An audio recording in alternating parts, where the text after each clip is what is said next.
معنا في هذا الشأن الناشط الإعلامي أبو أحمد الحوراني من درعا. مساء الخير سيد أبو أحمد. مساء الخير لكم ولكل مستمعين راديو أنا الكرام.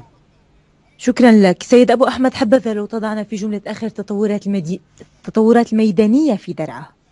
نعم أختي العزيزة، اليوم قوات النظام كعادتها بدأت صباح هذا اليوم باستهداف مناطق وقرى ريف محافظة درعا. اليوم استهدفت قوات النظام بالمدفعية الثقيلة صباح هذا اليوم بلدة الحراك من اللواء 52 المتواجد بقرب هذه البلدة. أيضا استهدفت قوات النظام بلدة اليادودة بريف محافظة درعا أيضا بالمدفعية الثقيلة من قبل قوات النظام. أيضا اليوم قوات النظام استهدفت بلدة عتمان بريف محافظة درعا بمضادات الطيران المتواجدة في حاجز الكازية التابع لقوات النظام الذي استهدف الحي الجنوبي من بلدة عتمان بريف محافظة درعا أيضا بالتزامن مع قصف مدفعي من قبل الكتيبة 285 بجانب كتيبة البانوراما في محافظة درعا.